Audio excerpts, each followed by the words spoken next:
Welcome to Level Up Tribes. Level Up Tribes provides resources to help you attain the necessary resources to level up your mind, body, and soul and realize your full potential. It is about exploring, learning, providing you with the tools from the experts for you to create a better version of yourself. I am your host, Agnes Goodwine, and welcome, Tribes. My guest today was born in Michigan, lived in Lebanon for a few years, and currently resides in Chandler, Arizona. Today, she will speak about her past struggles with bullying, negative body image, lack of self-worth, and how she overcame those struggles. She is now a fitness coach and owner of Generation A Coaching, and I can't wait until you hear her story. Welcome, Danna Salhani.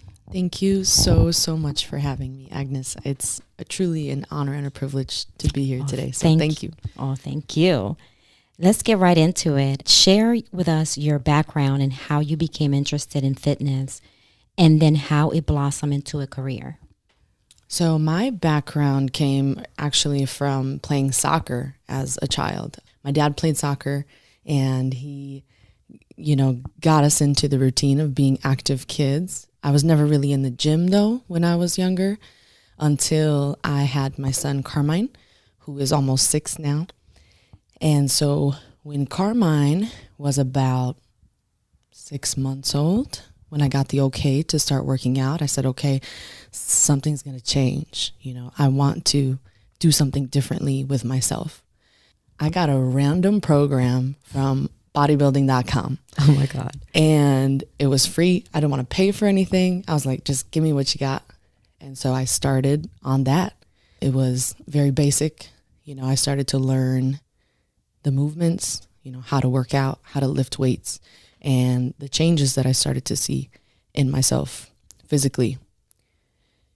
The physical changes is what brought me to recognize the mental changes that had occurred in me and how I could relate what I learned in the gym to real life, pushing past the uncomfortable, perseverance, hard work, that nobody can do that work for us but us. How long does it take to actually see results when you start working out? I think it depends on the person, definitely. I saw results within myself within about a month. For some people, it could take several months. For some people, it could take a week. So I think it depends on a lot of different things. I wish I was a week. I wish I was a week too. So Danna, I know you have told your story before, and unfortunately, bullying is still a big topic today. And I remember you sharing your story about how you were bullied in school. How were you able to overcome that? That's a great question. I think it took a certain level of gaining self-confidence and knowing who I am as a person to where it got to the point where no matter what anybody said to me, that I stand my ground. I know who I am today. And so you could look me in the face and say, well, can I cuss? Of course. I think you're a piece of shit. I wasn't sure. I had to ask first. Right. But, somebody could tell me, say, I think you're a piece of shit. And I'll be like, that's good for you. I know who I am. I know my beliefs. I know I'm a good person. I don't intentionally try to hurt anybody. And so it's very difficult for me as a child because I didn't feel like I had anybody to talk to about it. So I felt like the one that was in the wrong. And so that was very difficult for me to know how to handle. Was it mostly in middle school or high school? Mostly middle school. Mostly pre-puberty into puberty. I mean, I developed very early on as a woman. I got my period when I was in 5th grade. So wow. Yes, I was blossoming, which is a difficult time for, to be doing that. And I didn't know how to handle it. Not that it was a bad thing that it was happening, but I didn't know how to handle it. I was telling you earlier that I was also impacted by bullying when I came to United States. And then one thing that I know now is that bullies, they grow up. They really don't go away. And they become managers, directors, and it's so important to recognize that you were a victim of bullying, but also to be self-aware that you can recognize those characteristics and be like, no, we're not playing that we're game not. today. Yeah, exactly. Mm-hmm. Let's talk about self-worth. You know, self-worth is everything. And you mentioned in one of your blogs that your mom once asked you, what could she have done differently in raising you? And you reply, how to love myself. Can you elaborate a little bit on that? And a second question connected to that one is, what do you do as a coach when you identify a client that appears to lack self-worth? To elaborate on I wish somebody would have taught me how to love myself. That's something that I didn't even think was a thing when I was a kid, that we shouldn't put ourselves first because that's selfish. That's you're only looking out for yourself and nobody else. But I very quickly realized that the only person that I go to sleep with at night is myself, my thoughts, my feelings, no matter if there's somebody next to me sleeping there or not. And I did everything that I could to build that foundation of no one can touch me, not even me. You know, a lot of times we are our own worst enemies, our own worst critics.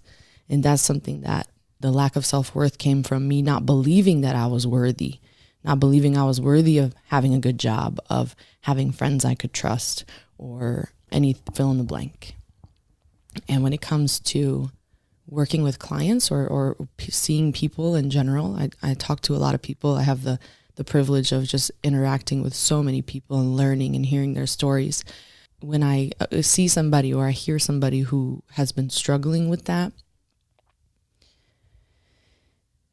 it's a tough one. It's tough to help somebody see something that they don't see. It's an inside job. I could praise somebody, I can give them all the compliments in the world all day long, but if they don't believe it about themselves, that really, what does it mean? Right. You know, so it's tough. A lot of people are more open to it. Some people believe that maybe this is the way things are supposed to be. This is what I deserve out of my life. And then there are ones who believe they deserve more, that there's more out there. Because of what you went through and now with your coaching career, do you come from a place of compassion when you do see those characteristics of someone lacking that? Absolutely. Yeah, it's a very tender thing. It's like an open wound. Yes. You know, and that has a lot of history to it, usually for most people. And so I definitely try to be as compassionate and empathetic as I possibly can, because that was me. That was me. Tell us about Generation A coaching. What is that about? Generation A was created sometime in the year 2018. The idea had blossomed. I didn't really know where I wanted to take my fitness career, but I knew that there was just something more out there, more that I could be doing to serve others. And so someone had mentioned to me at a fitness conference, actually, Fitposium. I've been there for 2 years now, and it's a great place to learn for fitness entrepreneurs and people who are, getting into modeling and things like that. And she had mentioned to me that she had become a behavior change coach. And I was like, what is that? Yes. I want to get my hands on that. I know. It sounds interesting. So that was where I got the inspiration to make it into a coaching business. And so Generation A is an online coaching business specializing in fitness, nutrition, and behavior change, or behavior enhancement coaching, if you will. You teach that the key to having a healthy body is having a healthy mindset. Can you talk about that a little bit more in regards to a healthy mindset? What does that look like to you? I love using the example of, as a fitness coach, as a personal trainer, I could write up a workout plan for you right now and say, hey, Agnes, eat this, this, and this, and you're good to go. Have a good day. But where the real work happens is in the mind. It's in our daily habits.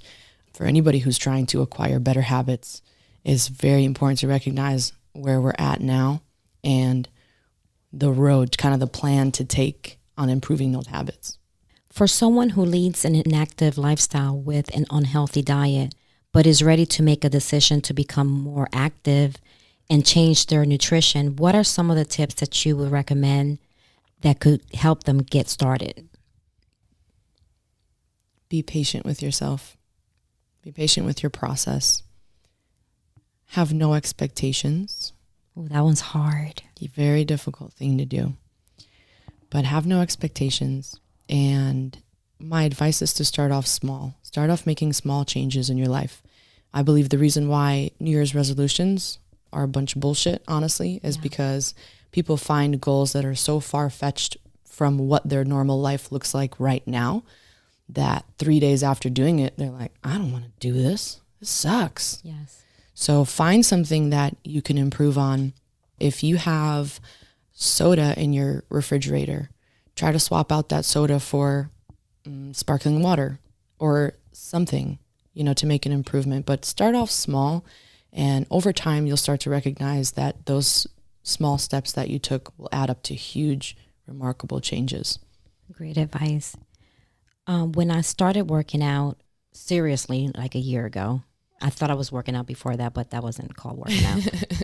I was only familiar with the cardio aspect and the weight loss benefits from it.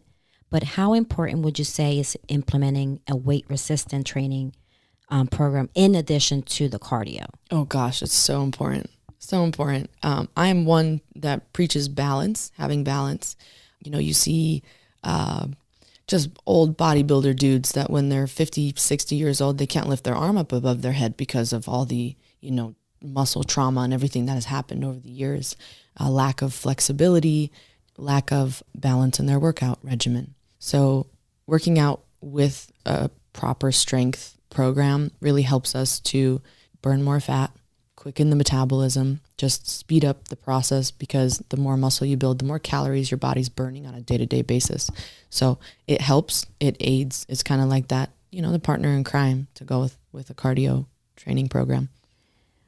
For someone that is starting out with the weights, for example, and I'm going to use myself. Mm-hmm. Right now, I'm doing like between 15 and 20. Like I can do like, reps.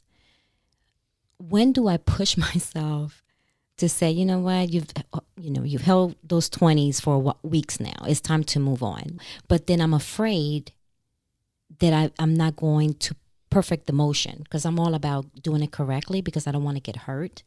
What advice would you give someone that starts doing the weightlifting to continue increasing their weights, to see that cut? I think my first question would be, what are your goals? So it depends on what a person is trying to do. I love that you pay attention to your form, because I'm like the form police. I'm all about body connection, that's what it is. And if we're lifting weights in a way that's incorrectly, then over time, I've injured myself from it. I've had to do physical therapy for it, and it sucks. Yes. So it's nice to learn, how. Well, I learned the hard way. Sometimes we have to. But when it comes to, increasing your weights, I would say try it, go for it. And maybe it's not 15 reps of a bicep curl. Maybe it's just 5. But if you could get those 5 and you're like, damn, I really worked on those, right. I really felt that, and you feel confident about your form, go for it. Awesome. Yeah. Diets can be difficult to adhere to, especially when you're beginning a fitness program. Is there a diet that you personally recommend more than others for beginners to help them stay on track? Do you have a favorite? I don't believe in the word diet. Okay. Tell me more about that. I feel like we as humans like to overcomplicate this word diet. What works for me? Is it, should I do keto? Should I do paleo? Should I go gluten-free? Oh, maybe I have celiac. I don't know. It can be very confusing and very overwhelming, honestly. And I caught myself in that trap too of developing an unhealthy relationship to food. So I love speaking about this because I feel like I finally got to the point where I have a healthy relationship with food. I have never restricted myself. Well, I've restricted myself in the past, but now I feel I don't have to because of the way that I kind of look at it. So there's no such thing as bad food. There's no such thing as good food. It's all food. That differentiating factor is how much of it are we having and how our body is responding to it. So my advice for somebody starting off would be measure your food. Start off tracking it, just writing it down to see the idea. How many calories are you getting in a day? How many grams of fat, grams of protein, grams of carbs are you getting? Then you have an idea base to kind of work off of. Then what are your goals? Are you trying to lose weight? Are you trying to put on muscle? And from there, measuring and knowing how much food is going into your body at first, not something you have to do long term, but measuring is a huge, huge thing. So buy a food scale. Yeah, and I've learned that through my coaches, the weight scale, measuring. I use my hand a lot, you know, to measure my protein. And it's just little things like that, that when you first start going into this new lifestyle, that's what I call it, because it's a lifetime commitment, you don't really know what to do, you know, so you need people like like you and other coaches to give you those little tools that say, no, start here. And then if that works for you, then do a little bit more of that. And so with me, like, I love my rice and beans, you know, that's home, that's my culture. And so if I have that now, I have to make sure that I went to the gym, I worked really hard, and then maybe I can have that cup of rice with those beans, you know, in that pork chop. Right. But if I'm having a lazy day, then I'm very careful of my the amount of food that I eat. You know, so just little things like that that I'm learning as I continue on. Yeah. Besides your personal coaching business, you also coach at Orange Theory Fitness, which I absolutely love. Can you explain how your involvement began with OTF? Yeah. Oh my gosh. I love working there. It's such a fun and rewarding job to be a coach.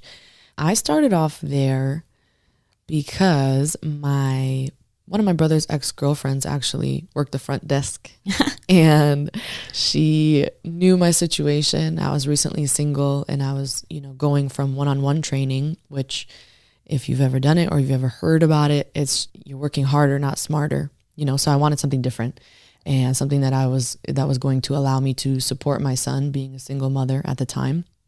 And so she got me an interview at the time with the manager at the studio. I remember, you know, I have a microphone on during class and I'm speaking in front of everybody, coaching them. And during my training, imagine an empty room and it was just me and one of the other head coaches. And he's like, all right, go. I'm like, go where? Oh my God. How intimidating. Okay. So it was a very different environment for me because I grew up, you know, shy, just like didn't have a loud voice or anything. So it definitely pushed me out of my comfort zone, which I loved. And now you just do it like no thoughts. You just and own it. You own the room now. Sometimes my words mess up and I'm, you know, at first I would be like, oh shit, I said something wrong. They heard me. But now it's like, I'm human. You know, I messed up. It's all good. Awesome. So what's next for Generation A coaching? What is next for Generation A coaching? To infinity and beyond. I like it. I'll say that. Okay. Yeah. I can't wait to see. Thank you. Me neither. Yeah. I mean, when I see you and I hear you speak, there's so much that's going to come from you. And I can't wait to see it. I'm excited. I'm excited for you. Is there anything else that you would like to add or discuss that we haven't touched on yet? I would say keep going. Keep finding what works. If you feel like you're stuck, like what you're doing is not working, be open to change. Be open to a new way of thinking. Be open to a new way of being. Be open to a new way of setting boundaries for yourself, from others. And be careful what that voice inside your head tells you at times. Because I have a mean one inside my head sometimes. And she tries to tell me things like, you're not good enough. Or, do you really want to eat that Snickers? And then I tell her, yeah, I do. But just be aware that sometimes that voice inside your head doesn't know what it's talking about. Where can people go to find you? You can find me on Instagram at DANNA SALHANI. Website for Generation A is www.generationacoaching.com. And if you'd like to, you can always send us an email as well. It's generationacoaching@gmail.com. Thank you, Danna. It's been a pleasure spending this last hour with you. And I can't wait to see what happens next. And hopefully you'll come back on the show and we'll pick something that we can talk about. I would love that so much. Thank you so much for having me. You're awesome. Thank you for listening. Please visit the website at www.leveluptribes.com. And please subscribe to the podcast and share with your family and friends. Be sure to tune in to our next episode. Catch you all next time, my beloved tribes.